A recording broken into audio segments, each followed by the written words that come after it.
সিরাজগঞ্জের কাজীপুরে কবরস্থান থেকে লাশ চুরির এক অদ্ভুত ও রহস্যজনক ঘটনা ঘটেছে। ঘটনাটি ঘটেছে কাজীপুর উপজেলার সোনামুখী জান্নাতুল বাকি কবরস্থানে। রবিবার দিবাগত রাতে কবর খুঁড়ে চুরি করে নেওয়া হয় মৃত আব্দুস সাত্তারের মরদেহ। বয়স আনুমানিক ৬৫ বছর।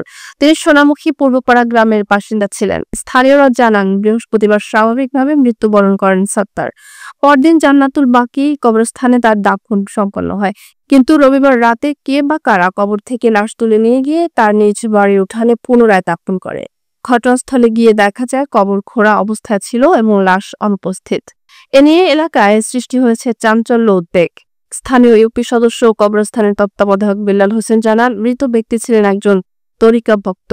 জীবিত থাকাকালীন হয়তো নিজ বাড়িতে দাফনের ইচ্ছা প্রকাশ করেছিলেন, এমনটাই দাবি করছেন তার কিছু অনুসারী। যদিও বিষয়টি নিয়ে পরিবারের কেউ স্পষ্ট করে কিছু বলতে পারেনি। সাবেক ইউপি সদস্য ও মৃত ব্যক্তির আত্মীয়রা জানান, তারা নিশ্চিত নন বাড়ির উঠানে দাফন হওয়া লাশটি আদৌ আব্দুস সাত্তারের কিনা। এ ঘটনায় আইন শৃঙ্খলা বাহিনী ঘটনাস্থল পরিদর্শন করলেও এখন কেউ লিখিত অভিযোগ করেনি।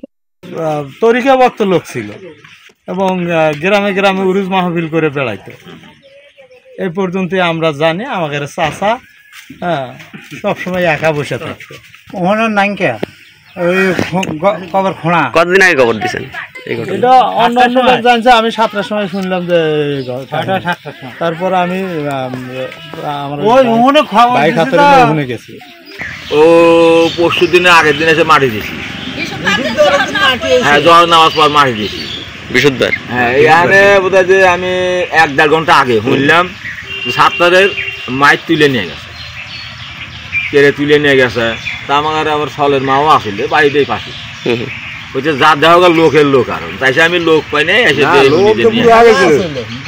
নিয়ে গেছে বললে আবার কতজন করতেছে যে বদ্দার হয়ে কয় চড়াডোর নাম। সেখানে ওই ঘর তুলে থাকছে আর বউ বলে 5-6 বছর লোক তালাক করছে। বউয়ের সলফলের কাছে থাকে না, ওই চড়ার মধ্যে এত ঘর তুলে ওই জায়গাটি থাকে, একলাই আন্দাবাড়ি হয়ে খায়। সেই জায়গা বলে শুনতেছি, দেহি নাই, আপনারা দেন নাই, জান নাই, গেছিল যারা দেখে আছে তারাই করতেছে ওখানে মারি।